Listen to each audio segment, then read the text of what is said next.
We are live. Hi, Caleb. Hi.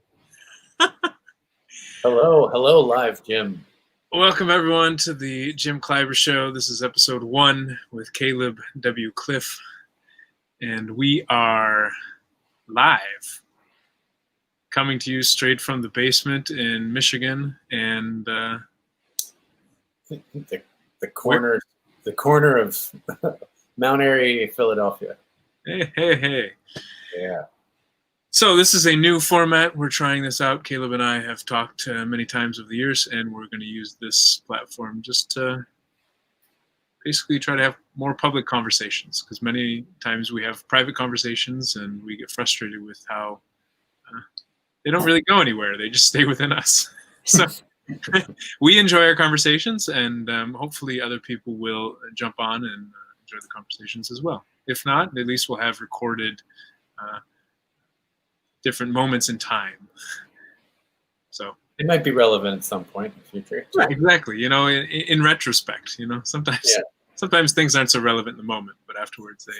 This is a future retrospective. Yeah, hopefully it's So today we wanted to let's see if this little thing will work. Today we wanted to talk about the topic of election integrity. Oh, look at the fancy software. But yeah, we wanted to talk about election integrity.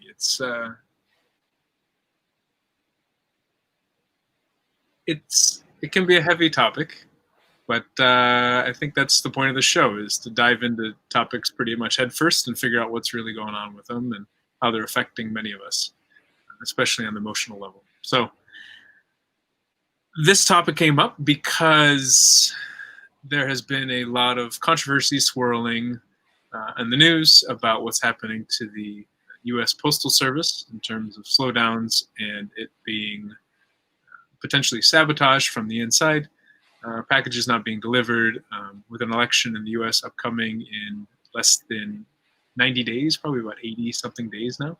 Wow. And we're just trying to talk a little more about what's going on, because there are, unfortunately, with many situations that happen now in the U.S., people see it from very different sides. And so I wanted to dive into it a little bit with Caleb, just as two people who don't have expertise in it, but have been following from different perspectives, and just try to dig into it a little more from an emotional perspective, really, and see how is it emotionally affecting me, how is it emotionally affecting Caleb, other people, people that supposedly are against us, you know, this just spanning the whole spectrum. So how have you been feeling with all of this, Caleb? It is definitely does evoke quite a bit of emotion and uncertainty.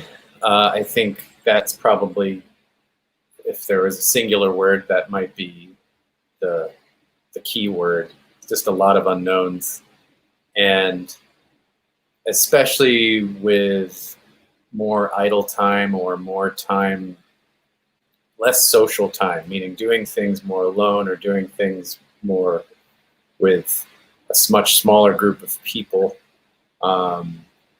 and having maybe a little too much time on our hands to over-investigate or overly consider things, and that just over time just becomes a cumulative effect on the emotions and on being able to be as stable and present in the rest of your life.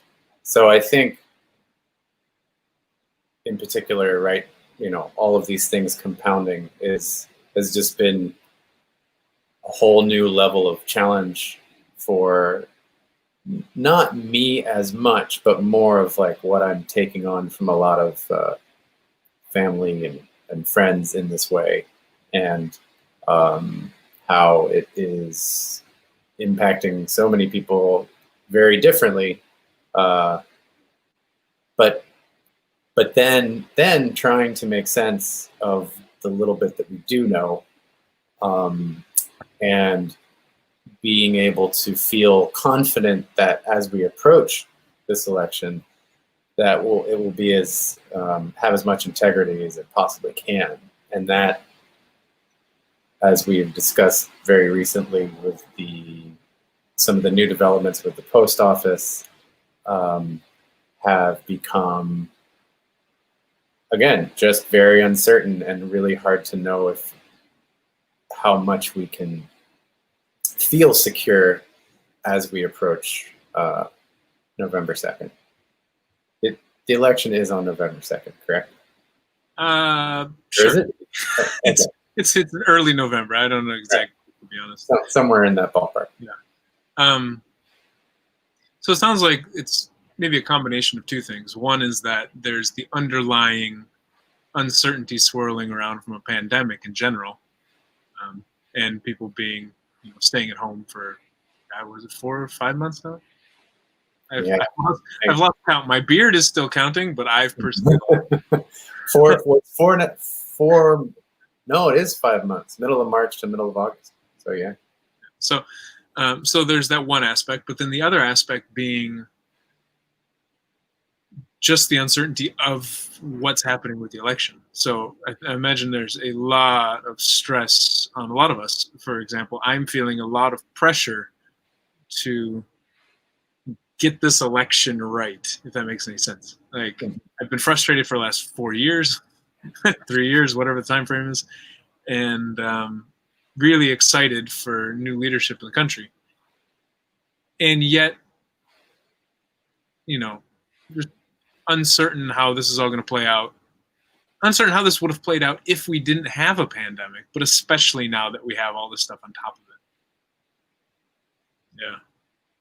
Because it's the thing too is, I think that comes with the pandemic just sandwiching on top of this, is there are already enough distractions for us, as it were. And now we have so many health concerns, social concerns, new behaviors that have developed that we're not familiar with yet, from ourselves, from our friends, from our family, from other people, work people might interact with more, and all of that together. And I don't mean to say that they are purposely distracting us, but they distract us from being able to maybe put the necessary focus and energy into places that we want to fortify. And that would, like, for example, the upcoming election.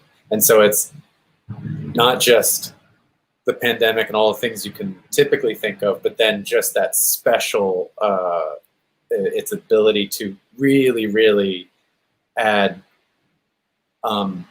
a number of factors in and of it, just of what it is. And so I think, that's where that combinatorial effect becomes really, really tricky. Yeah, I mean, for me, it's something I've struggled with throughout this whole stay-at-home thing, is feeling like there's many things on fire at the same time and not knowing which fire to try to put out. And then being angry at myself for not putting any fires out, or not seemingly putting any fires out. So dedicate my time to help with testing and tracing. Dedicate my time to trying to figure out how to help people on the emotional level. Dedicate my time to trying to figure out how to ensure election integrity. Dedicate my time to figure out how to make money in a time like this. Dedicate my time to figure out how to clean the house, because now I'm spending a lot of time at home. It's for some reason, it just feels like everything around me is a crisis. I don't know if you're getting that sensation.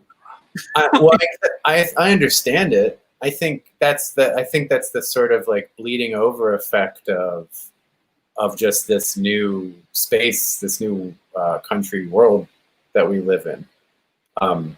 Is that I think there's like new versions of emotions we were accustomed to previously, but now, anxiety might come with a whole host of other things that it didn't come with before.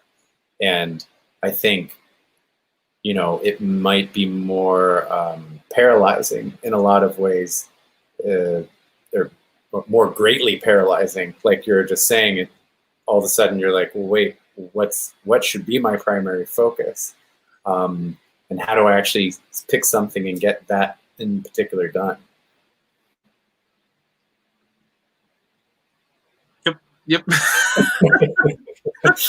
I can offer one small thing though for Yeah. anybody who might see this and be interested in a way that they could choose to help. And there is they're getting people to register to sign up to be at the polls right Mm. now, and it's actually a paid volunteer position from what I hear. I don't know how much it's the cost, but I just learned about it over the weekend, and they're looking, I think, for 250,000 people, because the biggest concern is a lot of the people who would normally be in the polls tend to be older, and that's not going to be true this year because that level of comfort is all but evaporated, I think, for much of the older population. So they're looking for younger, healthier people to get out there and be at the polls and be able to accept people's votes.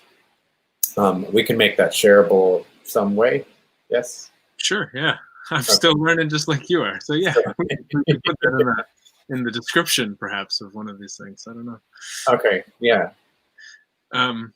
Yeah, no, I think that's a really interesting point because it almost attacks two things at the same time. It's I want to help with the election integrity. I also want to get some money. No, really. Yeah, no, it's true. I want to help with the pandemic, and I don't want to put people at risk. Now, it depends. Each person has their own risk profile based on what's going on with them and their family and stuff like that, and their own risk aversion and things like this. But I think it could be a really helpful outlet for a lot of people to kind of take on some of these crises at the same time, if that makes sense. Well, and it would be, I think maybe it would be a little empowering too. It's sort of like, you don't, like you were saying, you feel at a loss of what you can do. This is something that's very, very real and very connected. And you would be on the front line, so to speak, of this particular area, that many people are concerned with right now. Well, and I think what you mentioning this gets to what I want to talk about is that there don't seem to be a lot of solutions that people are putting forth. There seems to be a lot of, oh no, our election's going to fall apart, but not a lot of tangible, simple solutions for people to go forward. Right. And I had a conversation on this forum called Hacker News. And so somebody posted something about the USPS slowdown, and this is like a week ago maybe. Mm-hmm. And I jumped in and made a comment. And the question I asked were two questions. I said, okay, let's assume this is not about election interference. Let's give the benefit of the doubt and assume this is about privatizing the post office. And I said, okay, two questions. Why should we privatize, and why now? And so the conversation unfolded, lots of comments, a lot more than I had expected. And arguably, I would say a lot of people put forth decent arguments for me on why it could be privatized. Now, I personally still don't believe it, but I'm more open to that idea. But the question of why now, very few people gave me anything that I found was substantial. And so, and then as you know, if you're paying attention to the news, Trump a couple days later said that, oh yeah, we don't, basically saying that we don't want mail-in voting. And so partially throwing the privatized thing out the window, even though I think it's still an argument that's kind of floating around there. But the question for me is, okay, if they want, let's assume it is about election interference. Oh, I'm trying to get credit. Oh, no, I like. Let's assume it is about election interference, and let's assume that people on the left or whatever are assuming that Trump is trying to slow down service so that to screw up the election. What I'm starting to realize is that a lot of people on the other side think that there's going to be massive mail-in fraud, massive absentee ballot fraud and tampering. And so in a way, Trump would be saving the integrity of the election by sabotaging the postal service. You know what I mean? I heard an interesting tidbit about that just today, where there was a seeming concern more of that this would impact Republicans more than it would impact, meaning people who are going to vote Republican, let's say, than it would impact people who are going to vote Democratic. And that the fraudulent aspect would only show up from the Democratic side. And that also just, there's no explanation for this. It seems a way to kind of take one of his very intangible statements and unprovable statements and just give it a little bit more of emotional weight to it. But it mostly feels like fear-mongering because, as many NPR hosts have tried to, or have been advocating, the fact that the amount of voter fraud that exists state to state is very slim. And there's nothing to suggest that any real threatening level of fraud has ever existed in voting, with mail-in ballots or what have you. And so I think that gets to an interesting point, and something that has frustrated me is that a lot of people on NPR and CNN and MSNBC and all these channels have said the more progressive networks. Well, yeah, but have done studies and have shown that there has not been huge, massive fraud. There's not been massive fraud in mail-in voting. But the problem I have with that is that just because there has not been massive fraud does not mean there won't be massive fraud. Especially because we've never voted. I don't think we've ever voted mail-in at 70 or 80% of the vote, which may happen this time. Right. And the challenge, just kind of like joining an online group or even an in-person group. When it's small, it's pretty manageable and things like this. But as it grows and gets bigger and bigger and more people get involved, that's when spam and cheating and betrayal and a lot of this fraud, frankly, comes into the picture. So there is a potential, I would say. There's a potential that this time around would invite more fraud. Now, if that's the case, I don't know if the only solution we have would be to shut down the Postal Service. It seems a bit extreme. It's a nuclear option. Yes. Yes. it's the finger on the shiny red button. Yeah. It's so. For me, the problem that's going on is, okay, yes, if there are a lot of people that are afraid that massive mail-in fraud might happen, it could happen. There's not a lot of proof in the past that it has. No. It could, but it could be a 2% chance or 1% chance or minuscule chance. Who knows? But if that's the case, what could we do to make sure that it doesn't happen? Right. Just canceling the post office is not going to...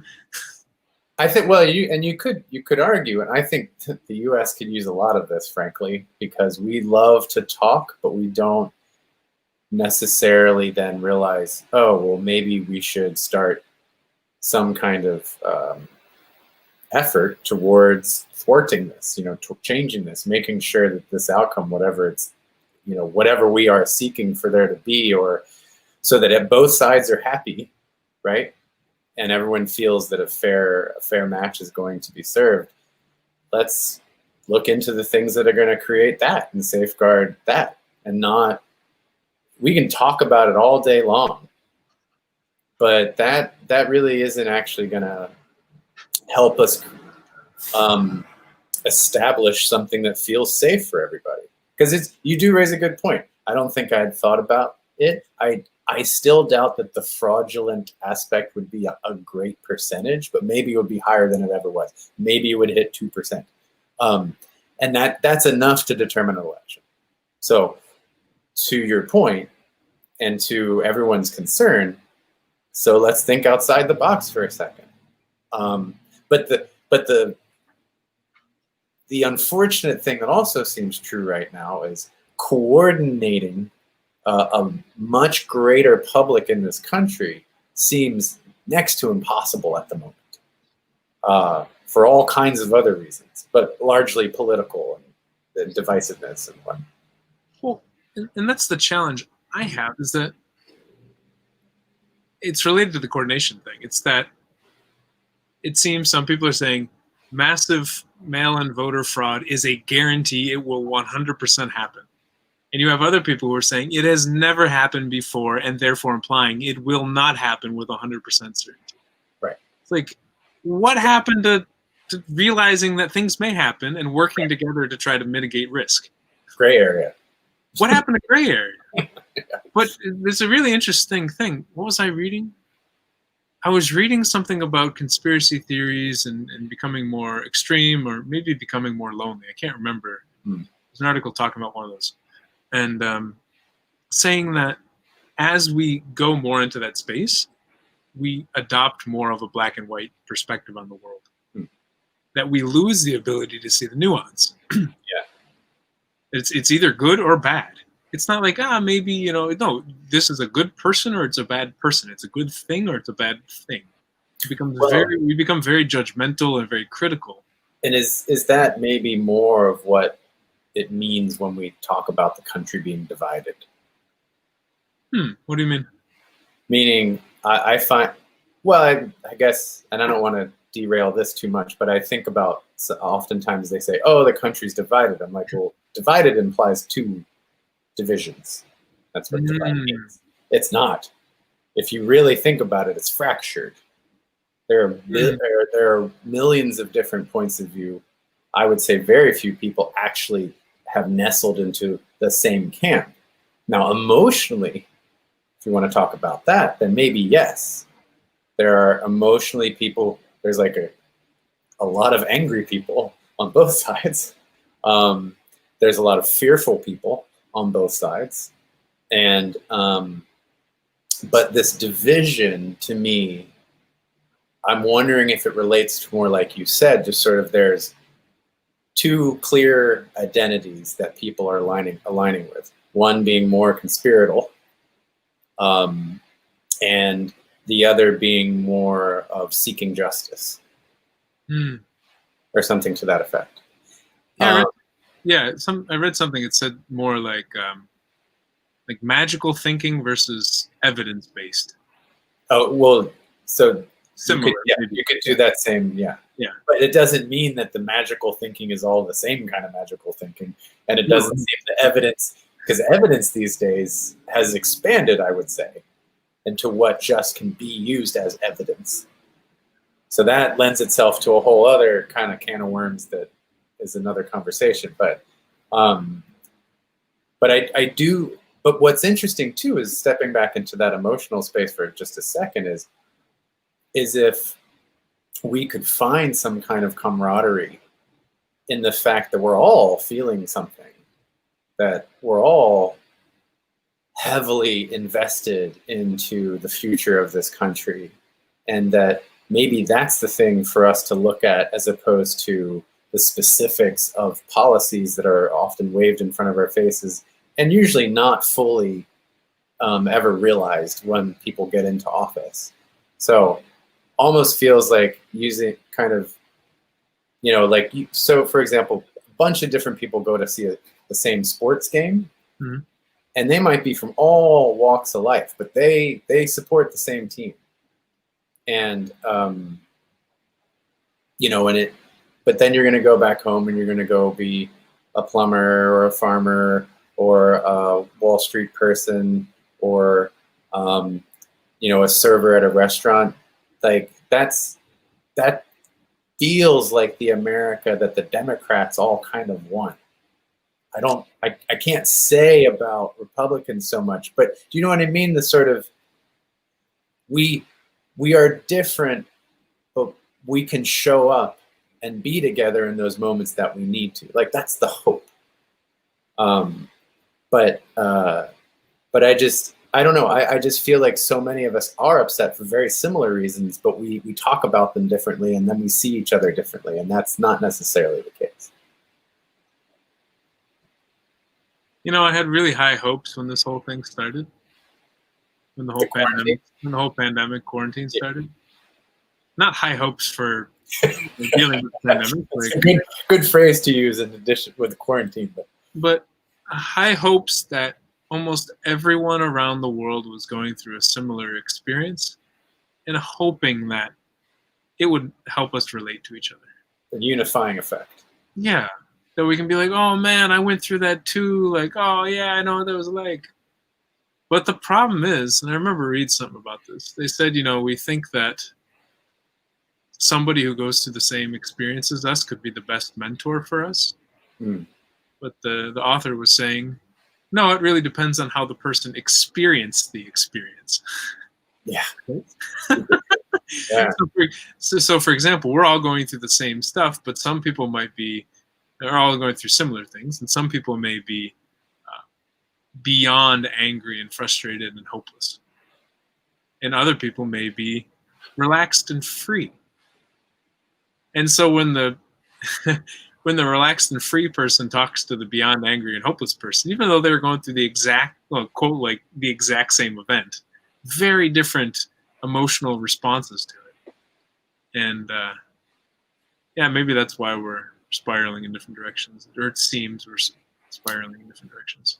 Well, and I heard a podcast recently where they were talking about it's simplified down to a kind of a hot state of mind and a cold state of mind, and the types of decisions and things you'll make in those different states of mind. So cold meaning not deeply in one emotional state or another, kind of more neutral, more of a logical space. Whereas the hot state is when you're really like either really excited or happy or really angry or really sad. And when trying to take in the world and take in experiences in a deep emotional state will definitely color that experience. And so I think too, a lot of that, the pandemic has really, all of our pandemic experiences is very colored by the kind, the emotional states that we're often finding ourselves spending more time in too. Yes. So in other words, if we're angry, we look at the world through an angry lens, or if we're excited, we look at the world through an excited lens. I remember more anger. Daniel Gilbert, he's a professor of psychology, I think at Harvard, had a TED Talk, and he was talking about stumbling on happiness. And he said what was interesting is that when we're at the grocery store and we just ate, we falsely predict that in the future we're not going to be that hungry because we're not hungry that in the moment. So we don't buy as much food. Or actually, I know the opposite. If I go to the store when I'm hungry, I buy a lot. Right. And maybe things that you wouldn't normally eat. Yeah, exactly. Oh yeah, I'm going to pound that back when I get home. Right. I love honeycombs. I'll have 6 boxes. All the flavors. Give me all the flavors. I want to try out the raspberry honeycomb flavor. It sounds great.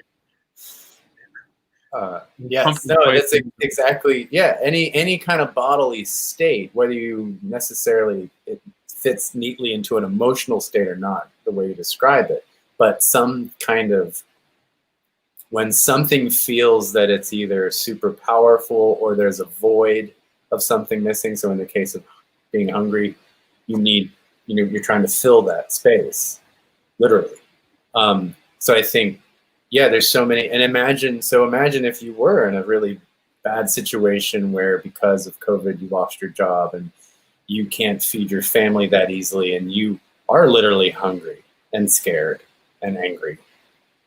What do you see then? I mean, you might not even be concerned about the election. You're just concerned for survival.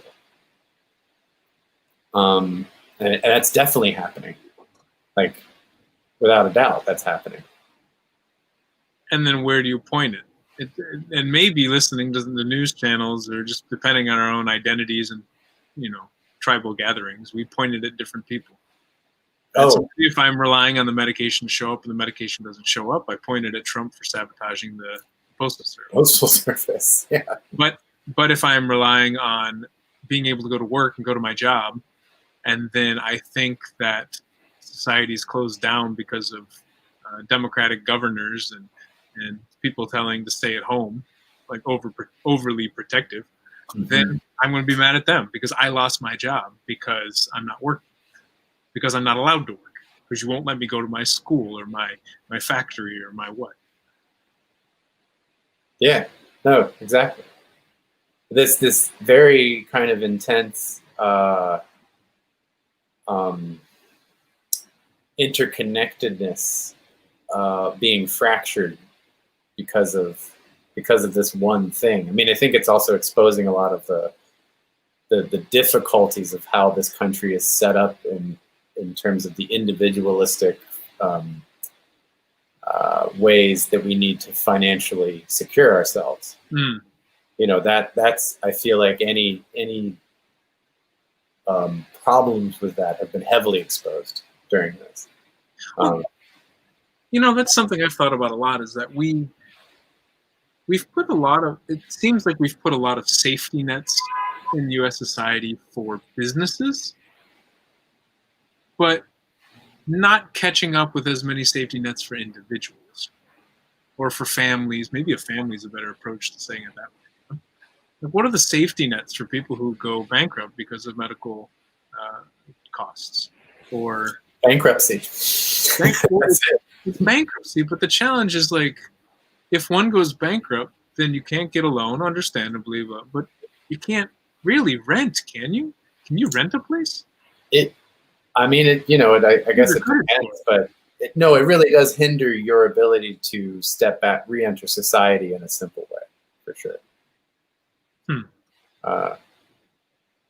But the other thing too is, we're going to have record numbers of homeless people in this country because of eviction and the inability for people to make money, and for that being stretched out to such a, I guess, quote unquote, unforgivable time on the part of landlords. I get, which I've spoken about this with some other friends at length, and that is, to me, something aside from the unifying effect that you were talking about, of that all going through the same experience, is recognizing the importance of forgiveness. I think is something that I wish could be recognized right now, because the landlords forgiving their tenants, the people that the landlords pay, them forgiving them, businesses forgiving their employees, government forgiving its citizens, and vice versa, because none of us know what we're doing. And we're all doing it for the first time. And to pretend as if we're going to get this right or going to get everyone happy is very naive, maybe even ignorant. So, but this is something that I've struggled with. I understand how forgiveness works in a personal relationship. I understand how, interpersonally. I struggle about how forgiveness works when it comes to money and debt, because we live in a society that tries to track every single purchase and every single income. So how do you forgive it? I mean, they have something called loan forgiveness, so it's built into the economic makeup. But well, that's the thing, is at present we can't. So that, to me, is one of the expositions, one of the exposures that's happened during this time, is when really, really hitting a low point, basically as we enter depression, financial depression, economic depression. This is an unprecedented state we're entering, that we're already we're like waist deep in at this point. And so something that's happening, for example, out in California, that's kind of pushing at least some new categorization for things to exist, is the state determining that like Uber and Lyft drivers and other drivers of that within that nature need to be reclassified, they say, as employees. And then now the companies are saying, oh, that means we're going to have to set times, and we're going to have to strip the employees of these particular types of freedoms they're already very accustomed to.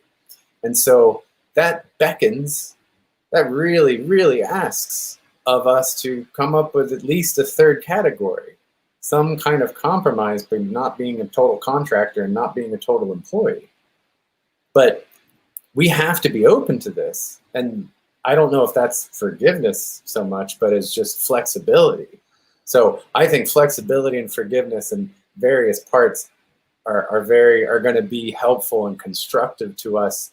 But also, too, is letting us see each other again for who we are, and not for the construction, for the what has been constructed of us in this culture because of what the culture has forced us to be. You're hitting on a deep aspect.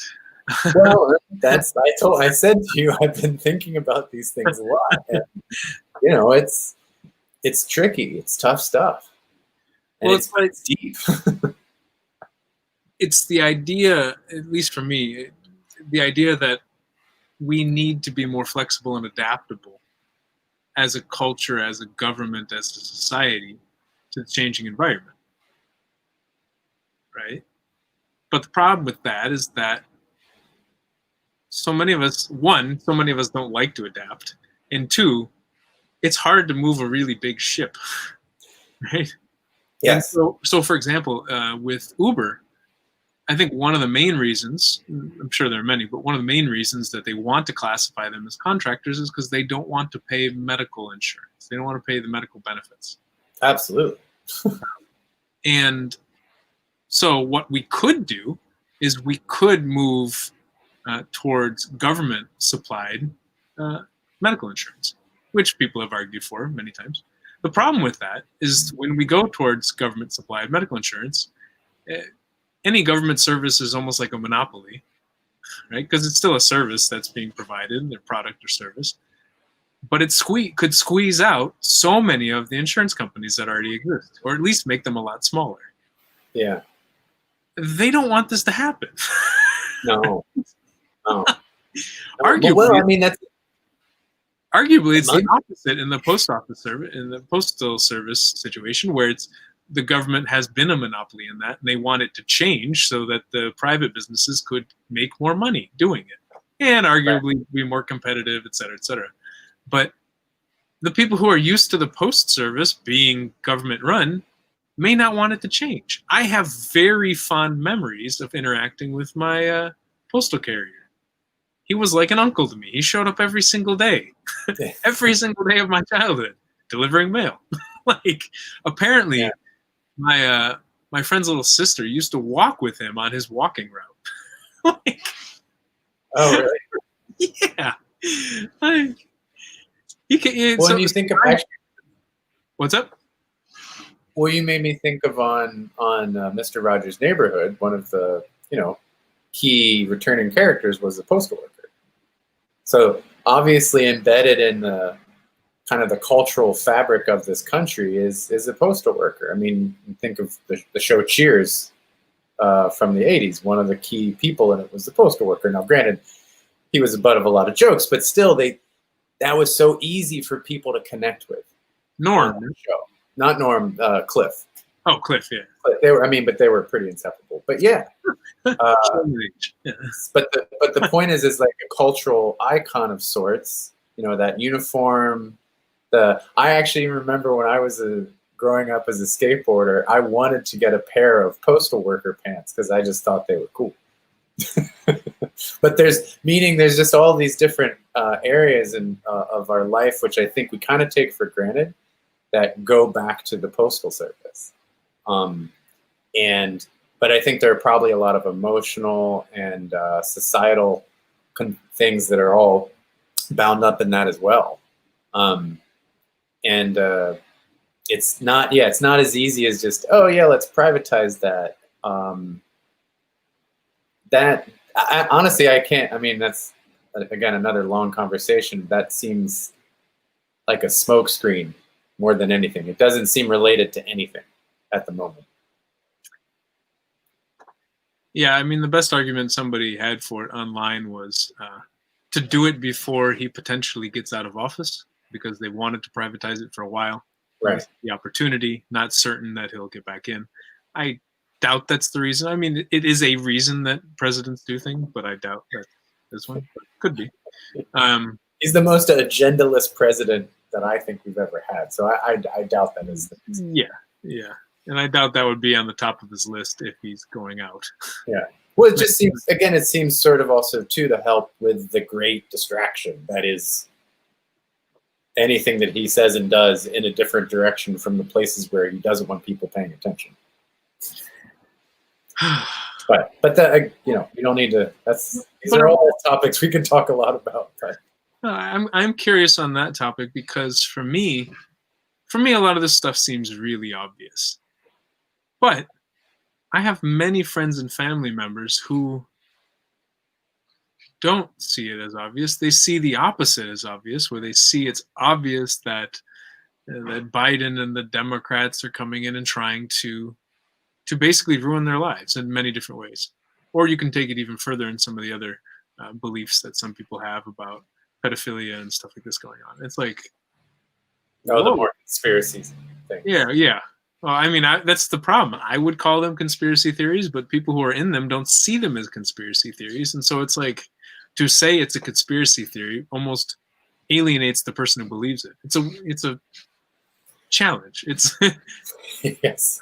It's a challenge to talk about things like this. I mean, and this is a tangent, and whoever's watching may love tangents or not, but plenty of tangents in this show. But even having conversations about race, and this is a whole other episode, but like if somebody comes up and says you're a racist, often that person doesn't self-identify as a racist. Right. And so if somebody calls me a racist, I don't think I'm a racist. Yeah, maybe I've done some things that out of fear towards people of other races or worry or anger or something like that towards people, or jealousy of people of other races. But I wouldn't identify myself as a racist. So when they start calling me a racist, it ends the conversation on my side many times. And so I can see it being very similar if I go up to somebody and say, oh, you believe all these conspiracy theories. Them just being like, who the hell are you? Leave me alone. Like, well, the thing I really want to ask people in these situations is, well, so how does it help you to see me or to see this situation in this way? And what does it bring you closer to? How does it impact your life? Because I mean, so much could be said, you know, where there was a lot of talk about something that was going to happen, and then it happens, and then none of these things that they thought were going to happen happen along with it. And so I can't think of a specific example at the moment, but I'm sure lots of this has happened all the time, right? Yeah. And to me, again, it just speaks to more to these a lot of things happening below the surface that people maybe don't fully recognize for what they are, or have like a very highly developed relationship with whatever this is. And that is totally fair. I don't think most people in this country have much guidance, if any, around what to do with these things that happen, around emotions, around strong feelings.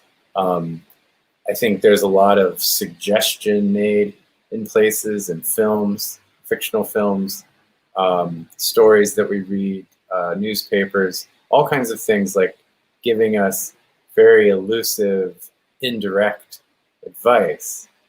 But mostly this stuff feels like a concentrated form of something that has been building up over an amount of time that has never been properly released or understood or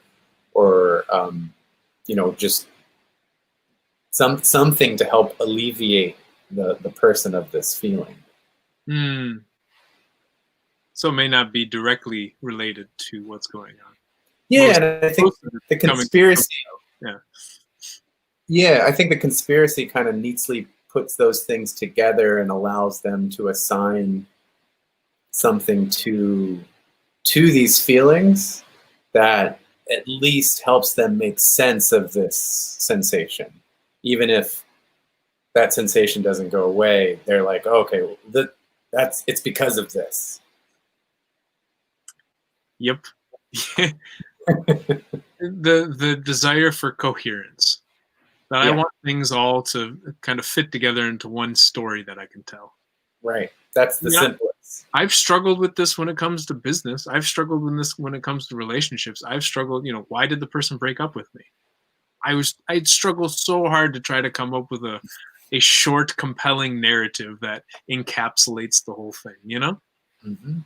It's very human. I don't know. The thing that brought me solace at the end of the day was just saying, I don't know. Like, I don't know what happened. I don't know why we're not in a relationship anymore. I don't know. It's okay. I don't know. Right. Well, and that's really, that's hard for a lot of people to get to, is that having an unknown and it being okay. Oh, it didn't just happen. It was a long process. You were there for most of it, Caleb. I remember some of that. Yeah, you can say that. Yeah, it took a few years. but it's just, but that's good. I think. I mean, and this is this gigantic space that we've talked about for years now, and of really giving a genuine forum or platform for people to feel okay expressing themselves in more vulnerable ways, like, and knowing that doesn't make you weak, it doesn't make you small or stupid or uncool or whatever little tagline that's been taught to you over the years, either directly or indirectly. None of that's true. You're gonna be an emotional being no matter what, and so spending the time with that is really should be okay. I mean, even in the difficult times, like that's why they're there. They're like an antenna between you and the world, and that there's a reason for that, I think. But also, there doesn't have to be a reason, or we don't know what the reason is. You know what I mean? Like, I think sometimes with reasons we come up with all the. Again, it's that sometimes I drive myself to have a coherent rationalization of why is this thing happening, instead of just being like, oh, this happened and they don't seem to make any sense and they don't seem to fit together, and that's okay. There's no correlation. Like having a weird dream. Sometimes I'll have a weird dream and I'll wake up in the morning and I'll be like, okay, what did that mean? How does that incorporate into my work and how does it incorporate into my life? And I'm like, why don't I just say, I don't know, and go back to sleep? Like, why do I drive myself to try to like incorporate and find the coherence of what's going on in this, dream state? I doubt I'm the only person who does this, but maybe. Oh my goodness! By no means, no. I think most people have this kind of relationship with wanting the world to always kind of nicely linearly lay itself out before them, and just have a clear path of understanding, even if it's not everything they like. They know why it happened. I was listening to a podcast the other day by Tim Ferriss. It's called Tim Ferriss Show, where I got the inspiration for the name of this show. And he was interviewing. Really, that was the only one that influenced. Yeah. Mr. Rogers says the neighborhood in there is just different. True. But he was interviewing a guy named Jim Dethmer, Dethmer, who runs, I think it's called the Conscious Leadership Group. Conscious.is is the website. And he was talking about how he and his wife made a commitment to each other to be messy, to show the mess. And I was like, I love that. Because that's accepting the incoherence of life. And I've had people in my life, especially women I've dated, but other people as well, who tell me, I don't want to hear your thoughts. I want to hear your answer or your solution. Don't come to me with your unbaked thoughts or your. It hurt. It hurts so much because I don't know how to be open and coherent. If I'm open, it's quite incoherent. I don't know that they don't. Sometimes they fit together, but by no means are they automatic. Just because you're open, just because you're coherent, doesn't doesn't mean you're going to be open, and vice versa. Like, well, a lot of times when I'm open, it may not seem coherent to me. It seems like babble, or the opposite. It seems very coherent to me, and other people are like, "Huh? What are you talking about?" That makes no sense. Why would you even do that? I wonder. I mean, I would imagine this ties back into that black and white thinking. Black and white thinking is no mess. It's almost ultimate coherence. It is this or it is this. mm-hmm. Are you familiar with the concept of quantum superposition? I'm more familiar with quantum entanglement. They might have something to do with each other, but Entanglement, from my understanding, is two things at like a distance, like where they're connected, and so if one flips, the other one flips at the same time. Superposition is that it can be in two states at the same time. It's almost very similar to non-duality, if right. not the same thing. Being like a particle and a wave simultaneously. Exactly. Yeah. Or being like spin up and spin down at the same time. Yeah. The famous Schrodinger's cat. The cat is both alive and dead at the same time. Right. But when you observe it, it becomes either alive or dead. Right, one or the other. So I've been playing with this concept in my mind of moral superposition. Meaning that things are good and bad, but thinking makes them good or bad. Oh, well, and also, too, something that seems very clear to me. I say it out, he's like, huh?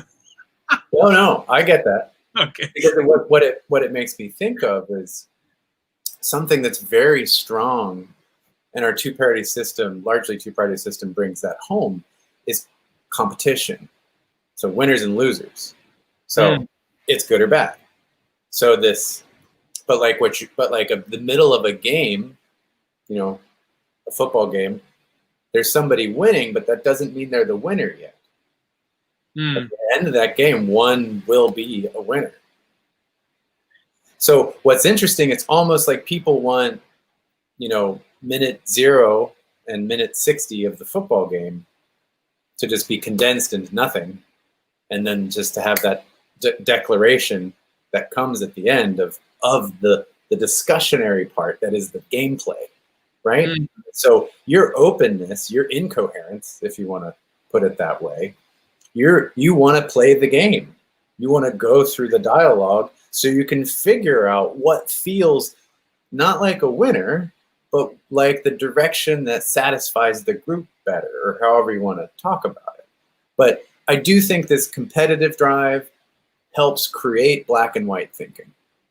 But I also agree with you, there is a decisiveness that it seems to be, because because of all the pressures that are happening to us, that has only gotten more intense. So even if you might have more gray area thinking happening, you feel pressure to be decisive, and maybe it's from your family again, or friends, or party, your principal political party, what have you. So no, I think what you said is great. I love that. I would add more positions to it, honestly. Get this, the Kama Sutra of superposition. That'll be a video you can create with some music. Put some music into it. Might get a little bonkers, but sure. It's the drive to know. I want to know what's going to happen. I want to know if it's good or bad. I want to know why. I want to know. I want to know. I want to know. I want to know what happens. I want to know who's going to win the election. I want to know when the vaccine's going to come. I want to know when I can get out of this house. I don't want to know when. I want to know. I want to know what love is. Sorry. And you and your music references go straight. You said it so many times. I had to do it. For the several viewers out there. But that's the drive to know takes me out of the moment, because I try to figure out, how do I classify this and categorize this? What's going to happen? I need to be able to predict what's going to happen in the future. But then I go, okay, and I need to predict this and this and this and this and this. This call. I need to know how this call is going to go. I need to know how the sound is going to go. I need to know how the switching is going to go. I have no idea how it looks on YouTube right now. I have no idea, if I can stare at a white screen this long, my eyes are going crazy. Like all of these things. I don't know if people are going to listen to it. Like there's a certain element of when I put pressure on myself to know the answer, I start going crazy. I start getting like, it's this or it's this. But when I let go and say, I don't know what's going to happen, let's just try something and see what happens, I feel a lot more free when I let myself do that. Does that, and now as you say that, does that feel at odds?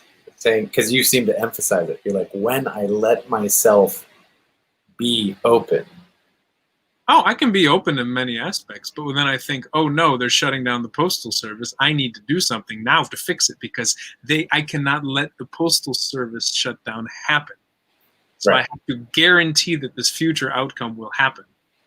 You know what I mean? I go into that. I need to guarantee I'm going to make this much money per month, or I need to guarantee that this person gets elected, or I need to guarantee that this happens with my job or my relationship or my house or I have to guarantee that this thing happens in the future. Right.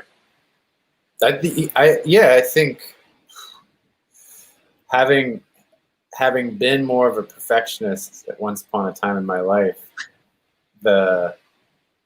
it really makes whatever, if the outcome isn't the outcome you were thinking it was going to be, even if that outcome is still good, maybe even better, it makes that outcome unsatisfactory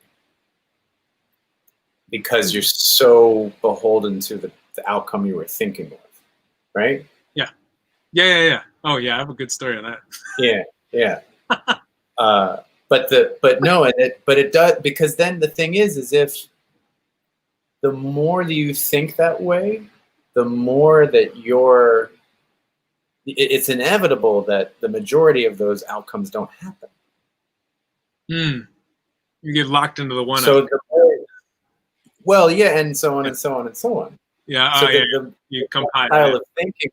Yeah, because like most of the world can't really be predicted, and especially these days, it's the number of factors involved in just anything happening has, almost exponentially grown.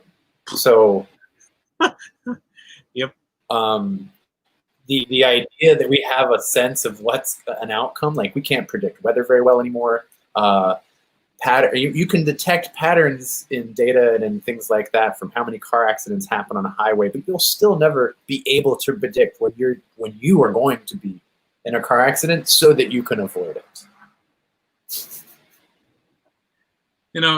I feel more relaxed. I want to be mindful of the time, and I was planning in my head, predicting 1 hour. 1 hour is great. It's like perfect for me.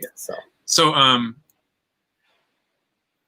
I think there's an element of that in this whole conversation about election integrity. It's just, for me, it's an outcome. Not being able to predict what's going to happen. There may be fraud because we've never had 70% vote like this. There may not be. It's likely that there's not, but there may be. So how do we try to mitigate it? But also, how do we try to, how do we try to take care of the Postal Service? How do we try to take care of our neighbors? How do we that to me brings it home. Wait, the last thing you said. How do we take care of each other?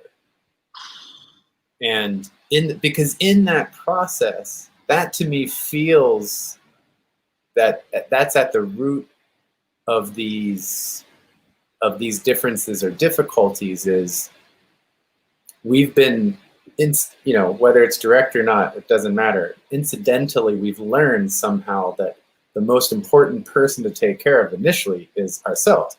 And that's true, but the emphasis has been so strong on just us that, sometimes we don't even think about other people in our family or our direct relationships because we're so focused on ourselves.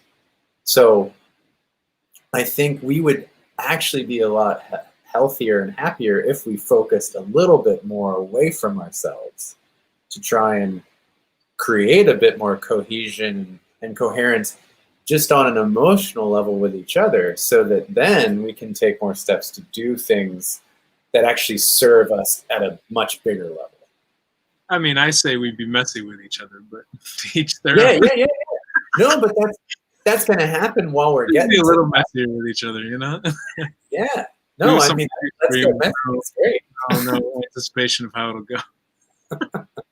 No, Caleb, if you want to make a pact of being messy, you know, publicly messy?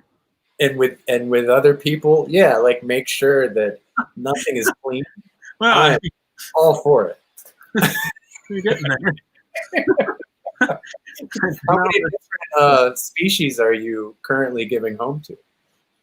I don't know. The little chipmunks. I like the chipmunks. Well, Caleb, that would, yes, you need a space for your last name to exist, for those nuts to be hidden, right?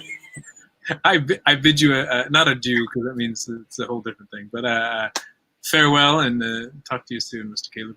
All right, my friend. It was good. I like that. Hope everyone enjoyed this. If you do, please tell us what you want us to talk about, or feel free to invite yourself to the show. Talk to you soon.